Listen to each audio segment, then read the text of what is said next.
تحلو الحياة شوقا إلى المولى أتيت أسلمت روحي للإله.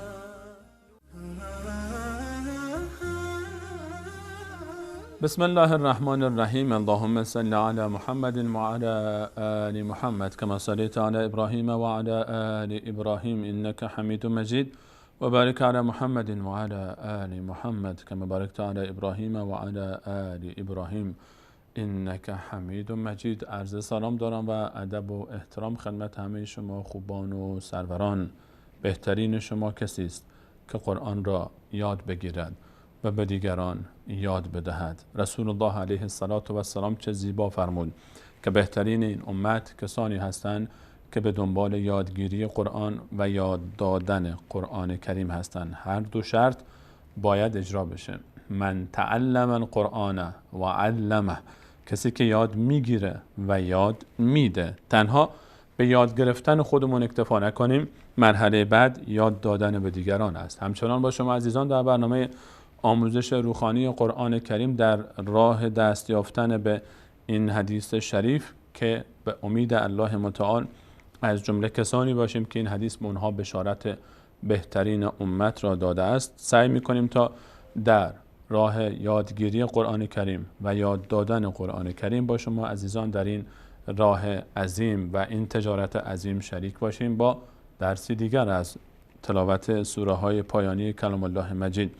در ادامه مسیر سوره های پایانی، تلاوت سوره های پایانی قرآن کریم، به سوره مبارکه ضحی رسیدیم به همراه شما خوبان و سروران. در درس امروز و این برنامه به همراه شما خوبان و سروران این سوره مبارکه عظیم رو هم مرور خواهیم کرد، کلمه به کلمه بلکه حرف به حرف، تا به ازای هر حرف آن 10 نیکی نصیب ما گردد و اینها رو به دیگران یاد میدیم تا به ازای هر حرف به آنها هم 10 نیکی برسد و بدون اینکه از نیکی آنها چیزی کم بگردد به ما هم به ازای هر حرف دیگران میخوانند 10 نیکی اضافه گردد.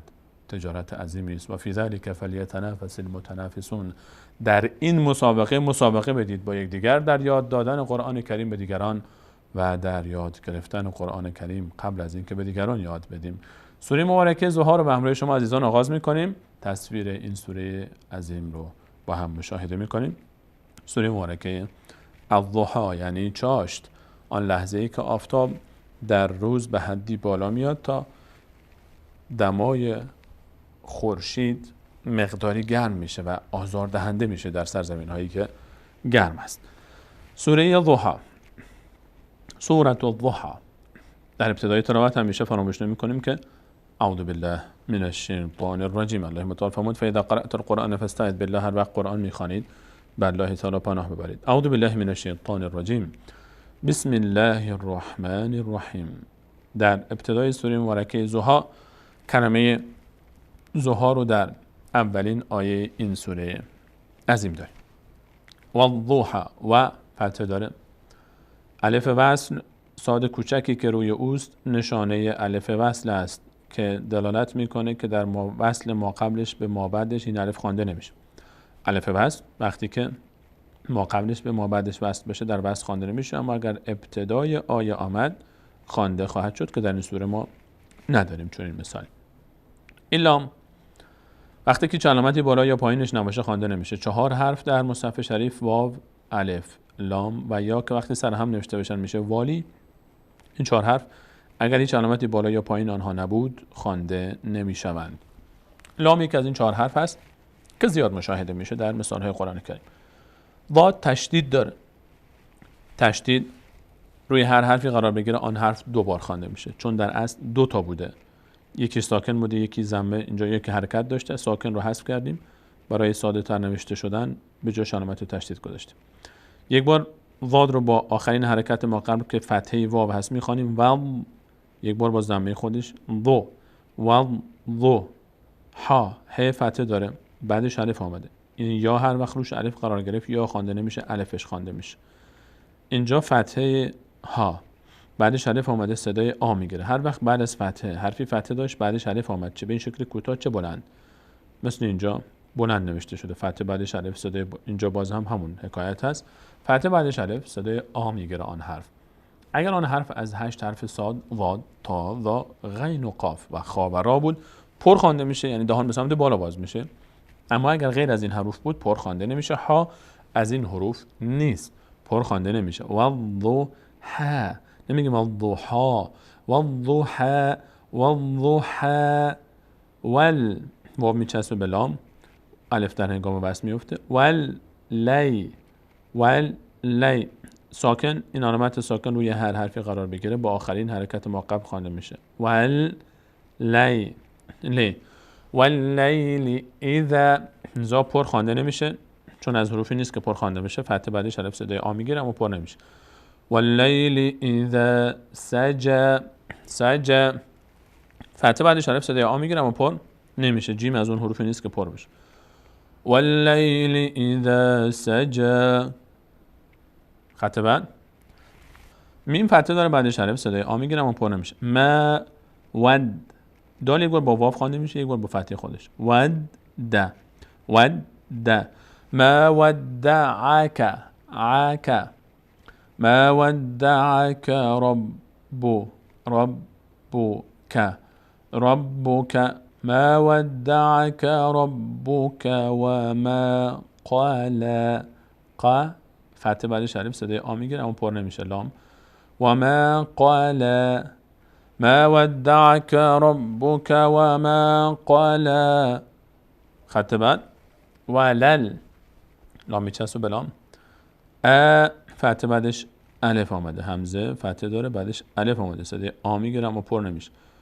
ولل آخی را تو، ولل آخرت خیرون.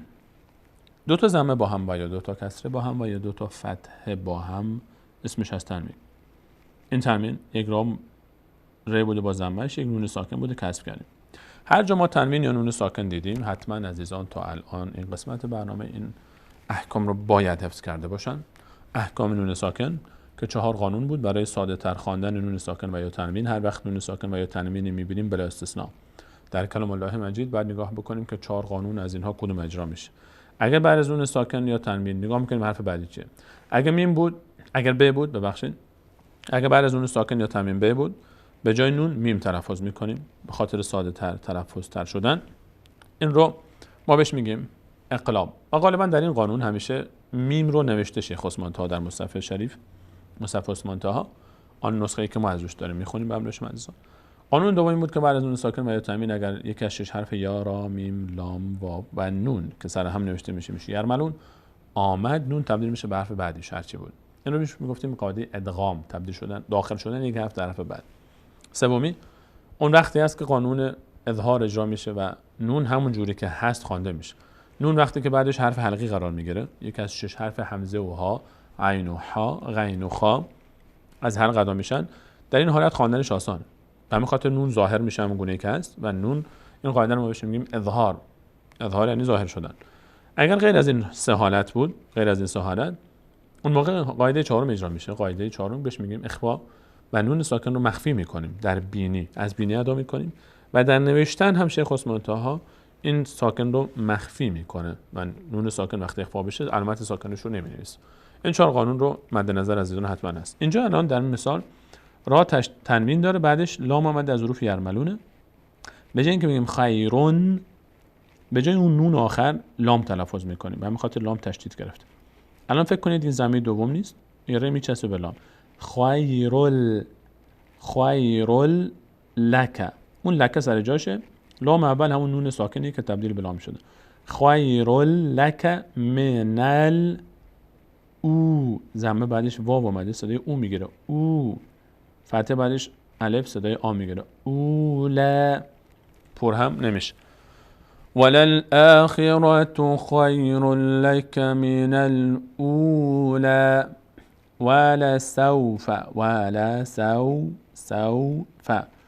ولسوف یعطی.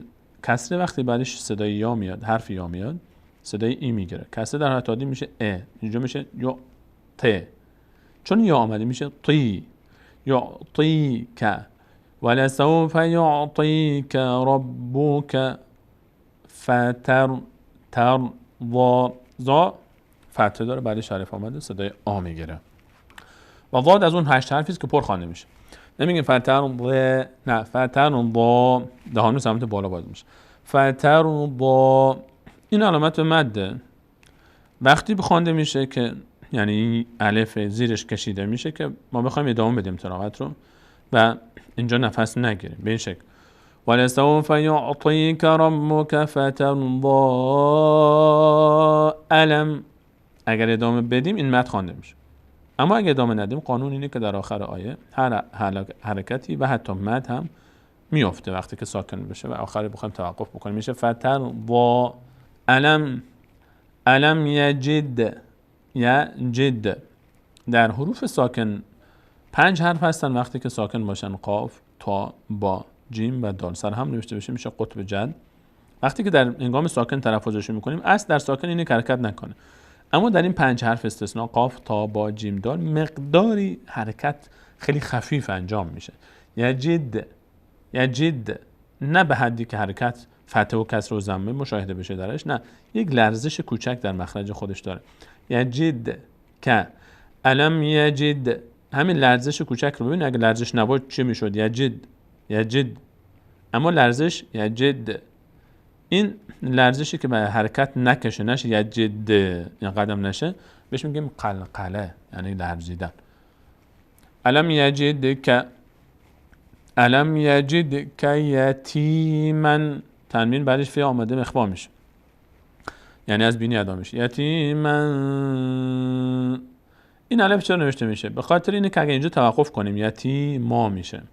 اگر من اینجا نفسم گرفت بگم الم یجد که یتیما، اون موقع یتیما خوانده میشه. تنوین ان هر وقت روش توقف بکنیم صدای آ میگیره، چه وسط چه آخر آیه.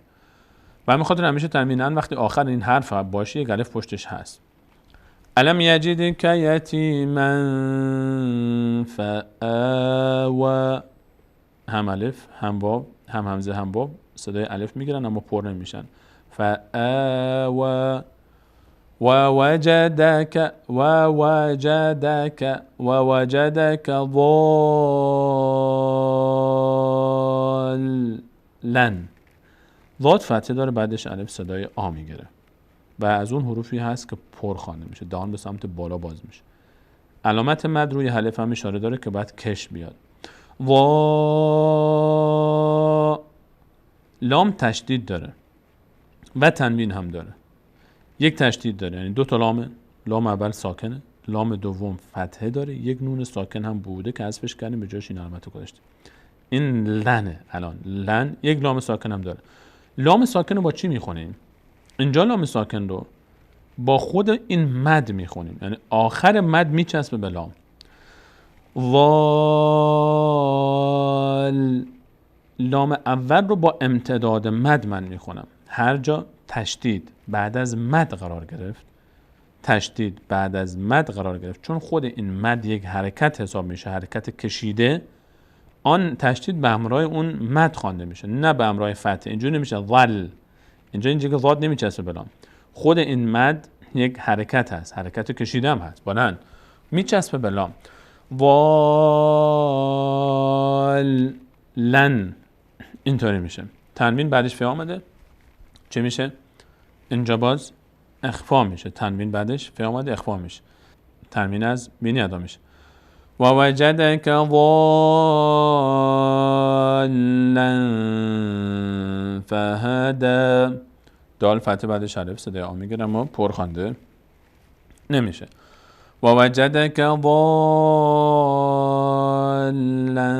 فهدی. بریم خط بعدی. و وجدک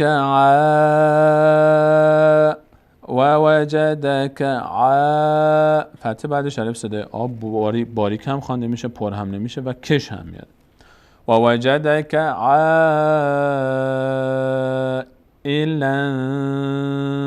تنوین بعدش فی آمده اخفا میشه، چون از حروف یرملو نیست، با هم نیست، حروف علقی هم نیست.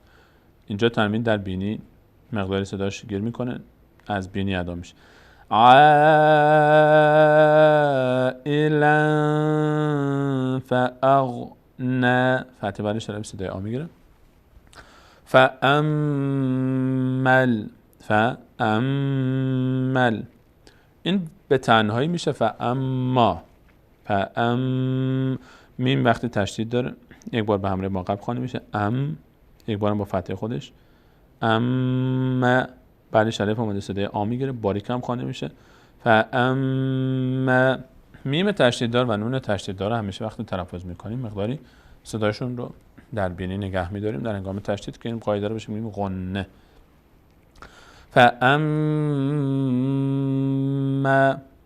الف در هنگام وصل خوانده نمیشه. لام نیاز داره به آخرین حرکت ما قبل. الف حرکت نداره، این هم نداره. میم تشدید داره، میچسبه فتحه میم به لام.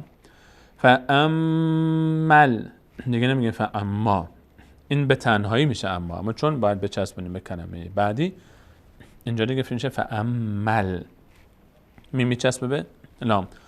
فامل یتیم فأما اليتیم فلا تقهر. قاف از اون 5 حرفی است که وقتی که ساکن هستن مقداری در مخرجشون میلرزن. دقت کنین. تقهر. فأما اليتیم فلا تقهر. و اما بریم خط بعدی. و امس، اینجا میم فتحه داره بعدش الف میشه و اما به تنهایی الف خوانده نمیشه. لام هیچ علامتی بالا و پایینش نداره خوانده نمیشه. سین تشدید داره، نیاز داره به آخرین حرکت ما قبل. لام حرکت نداره، الف هم نداره، الف هم نداره. میم فتحه داره، فتحه میم میچسبه به سین. و امس سین فتحه داره بعدش الف صدای آ میگیره، باریک خونده میشه، مد هم میشه. و اما السائل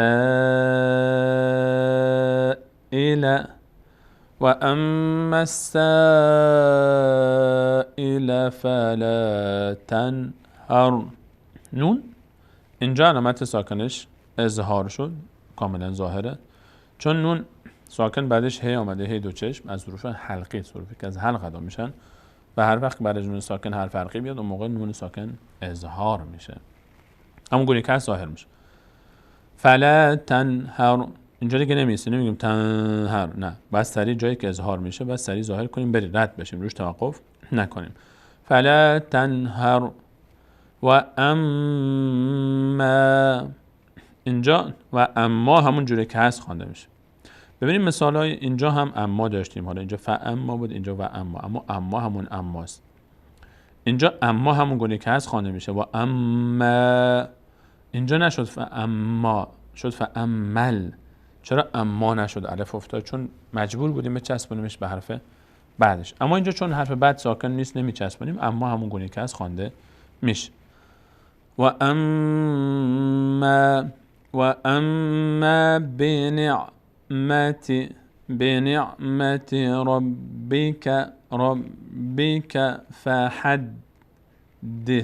فحدث دوبار خوانده میشه، دال یک بار به همراه ها، یک بار به همراه کسری خودش.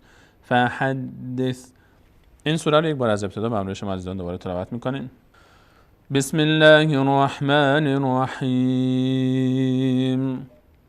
والضحى والليل إذا سجى ما ودعك ربك وما قلى وللآخرة خير لك من الأولى ولسوف يعطيك ربك فترضى ألم يجدك يتيما فآوى ووجدك ضالا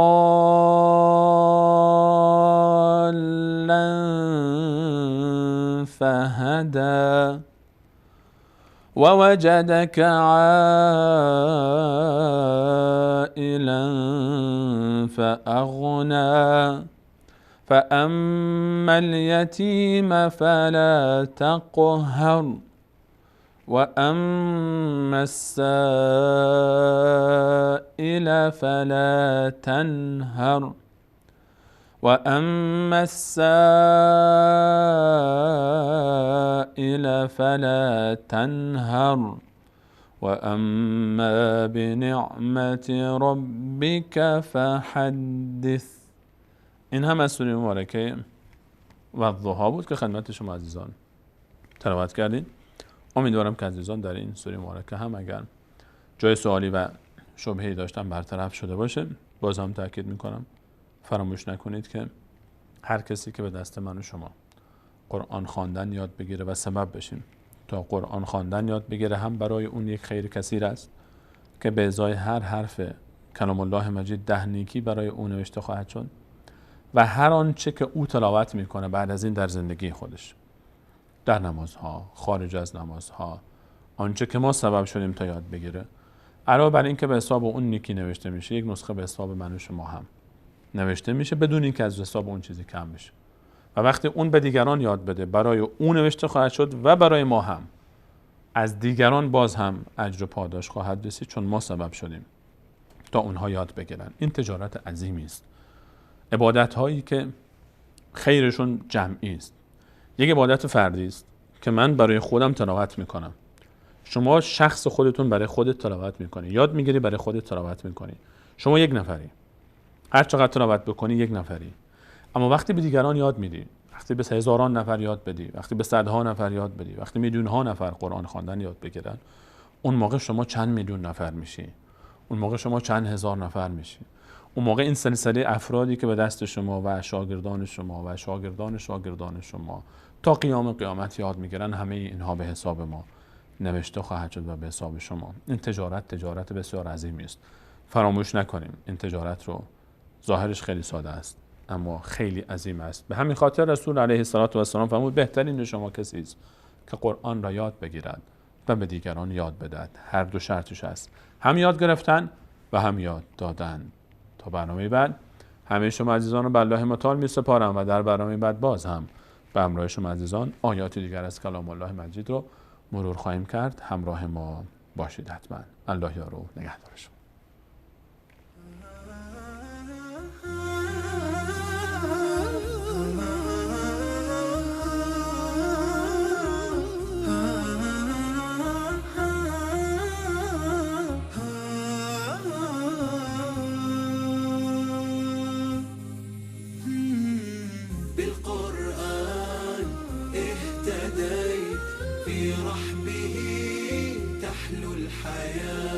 شوقا إلى المولى أتيت أسلمت روحي للإله بالقرآن اهتديت في رحبه تحلو الحياة شوقا إلى المولى أتيت أسلمت روحي للإله